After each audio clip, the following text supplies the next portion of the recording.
Hey guys, welcome back. In part 1, we set up our Python virtual environment, and in this video, we're going to use it to build our first credit card fraud detection model for the new Kaggle competition. We're going to leverage CatBoost, which is the latest and greatest gradient boosting library, to come in with an AUC around 0.9 on the leaderboard. For early access to video and exclusive content, don't forget to subscribe at blog.zachjost.com.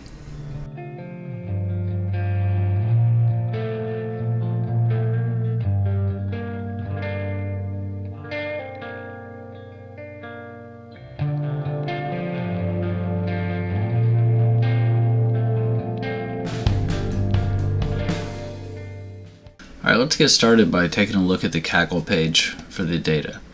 So it looks like we're going to have two different files, one that has identity information and one that has transaction records, and the target we're trying to predict is whether or not it's fraud. And then it looks like to join these two different files we have a transaction ID that is kind of the primary key between them.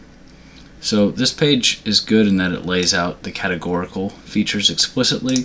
So for instance, we have product CD, we have these card variables, adder 1 and 2, something about email domains, and then M1 to 9. So it looks like most of these features are kind of unknown to us as to what exactly they represent. We might be able to infer some of them based on the name, like obviously email domain is explanatory, but we have no idea what P and R represent. The categorical features for the identity file are just device type, info, and then these kind of generic ID 12 to ID 38. So we might be able to infer something again by looking at what the actual category values are. But as far as I've been able to tell so far, it's not obvious what these represent. And then we have a transaction date that represents some sort of time delta between a reference time frame, so it's not an absolute date. And then we have a train and a test, both for the transaction and identity files, and then they give us a sample submission. So a cool thing about Kaggle is if you go to this website and click on one of the pages, you can get a lot of information about the file before you even load it into an environment to analyze it. So if we go to train identity, we have a transaction ID, obviously it's a primary key as indicated by this key, and then we have numeric, the type information here, that the number sign means decimal. We have ID, a lot of those, and then we have some of them represented as strings. So it looks like a bunch of IDs, and then device type and device info. And then for transaction data, it looks like we have, once again, obviously the transaction ID for joining. We have the label is fraud, the date, the transaction amount, product CD, I have no idea what that is. It looks like some kind of categorical. And then card 1 to 6, adder 1 and 2, dist 1 and 2, a couple email domains, C1 to C14, D's, M's, and then V1 to 339. So a lot of different features here, and we don't know what hardly any of them actually represent. Another thing I like about Kaggle is if you click on this button for the view, you actually get a lot of information about the column and a little histogram here. So for instance, they have valid or mismatched. I assume that's about type, but I don't know for sure. They have the missing rate, they have mean, standard deviation, and a couple quantiles. So transaction ID is a primary key, it doesn't really matter. So is fraud, it looks like we have about a 3% fraud rate. So a considerable class imbalance, but nothing totally crazy. So it looks like for some of these, like card 4, we have actual values that make sense, like Visa, MasterCard, American Express. So this obviously has something to do with the type of the card.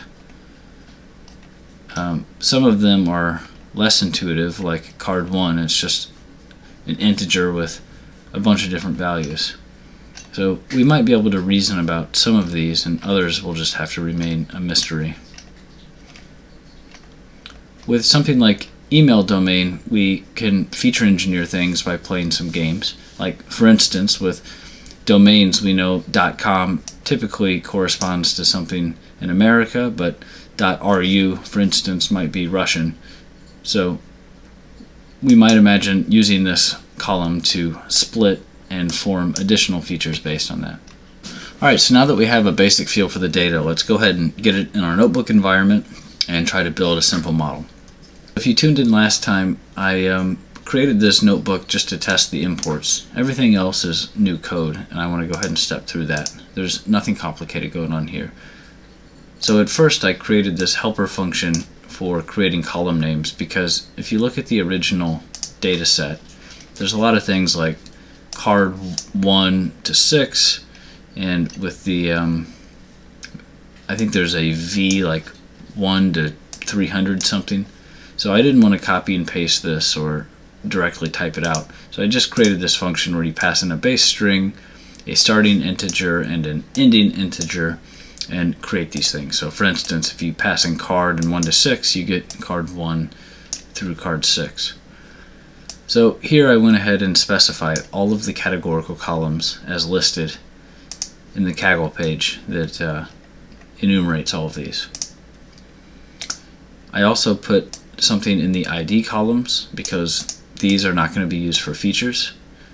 Eventually I might try to extract features from the transaction date, but as a first iteration I'm going to ignore it. And then of course the target is fraud. Okay, so I have a type map here because I want to import all of my categorical columns as string type. So I just do a dictionary comprehension from the column name to the type string, and I do that over both the categorical columns and the ID columns. So that lets me specify at the time that I parse the CSV file that I want all of those columns to be of type string, and then the numeric columns should be handled automatically as being float. So now that I've specified types for specific columns, I go ahead and parse the CSV file, which I've put in my data directory for both the train identity and train transaction files. So if you look at the shape of both of these data frames, the transaction data frame has close to 600,000 records, and the ID only has 144,000. So I don't know if that's because there's just a lot of missing ID information, or if, for instance, there's a lot of the same entity over and over and over. So, you know, maybe there's 1/5 as many entities as there are records. So if you go ahead and look at this to make sure we're parsing things correctly, we do see that some records have a lot of missing here. We see some browser information and a bunch of things that don't make as much sense, booleans and what have you. The transaction data is also seemingly parsed correctly. We have the column headers that we expect. So to create our master data frame, we want to join the transaction data frame that we have above with the identifying information, and we use the transaction ID as the primary key between those. And we want to do a left join because we want every single transaction, since we have a label for every transaction. So I also go ahead and extract all of the names for the numeric columns. And that's easy to do because I already know the categorical columns and the ID and the target, so it's basically everything left over from there. And finally, I have this assert statement, which will throw an exception if this argument here is false. And this just says that I want to make sure that my master data frame has as many rows as my transaction data frame. This master data frame seems to have everything I need. It has the ID columns that are represented here, and then all of the original ones here with the labels. So now that I have my master data frame and my column definitions, I can explicitly state which ones are categorical and which ones are numeric, which is going to come in handy later when I need to explicitly tell the algorithm which ones are categorical. So now I want to repeat the same process for the test data. So we don't have labels for this, and this is exactly the data we need to score and then submit to Kaggle to get our leaderboard position and ranking there. So I use the same type map, and I load the files, which the only difference is it has test instead of train here. And it seems to parse equally as well. And then I repeat the process where I join the two data frames based on the transaction ID, and I do a left join. Okay, so now we go into modeling. And I'm using CatBoost here, and that's kind of the latest and greatest gradient boosting library. And you can install it with just a pip install CatBoost. So its real claim to fame is that it can natively handle categorical columns, and it has some clever tricks for doing that. So from CatBoost I import Pool, which is their data structure they use for training models. They also have CatBoost classifier, which is just a classifier, and then CV is what they use for doing cross-validation tests. I want to be able to separate out all of the features, so I go ahead and create a list that combines my categorical and my numeric columns. I also need to handle the missing values for the categorical columns because CatBoost is a little picky about that. So I'm going to go ahead and fill in all the missing with this unknown character sequence. And I do the same thing for test. Alright, next I need to create the data structure that they use, which is called pool. So to create a pool, you need to state what the data is. So this is your input features, and I use my features list to segment my data frame. You also need to specify the labels if you have them. And then for CatBoost to really work its magic, you need to tell it which columns are categorical, which is why we went through the trouble of separating that earlier. I do the exact same thing for the test data, except for I of course don't have labels. So next I'm going to specify my parameters for doing cross-validation, and I'm just going to start with 50 iterations, and I want to use AUC as an additional metric for evaluating. And then I want to specify cross entropy as my loss function. So this is what will tell the CV function that I'm trying to do classification. So I just call CV and I run training data as my input. I specify my parameters. I want to do threefold, so I'll run 3 models at each iteration. I want to plot the results, and then I turn off the verbosity. So this is what I get, and you can see that the training loss, the cross entropy, is continuing to decrease, and I could have gone further. So that means I could have increased my learning rate or more iterations or something, but in any case it doesn't look like I'm overfitting too much. If I look at the AUC, you can see it's continuing to increase, and I'm around 0.85 here. So that all looks pretty good. So now I want to train a model on the entire training data set. When I did cross-validation, it held out a portion of the training set to calculate the statistics on the loss to make sure I'm not overfitting.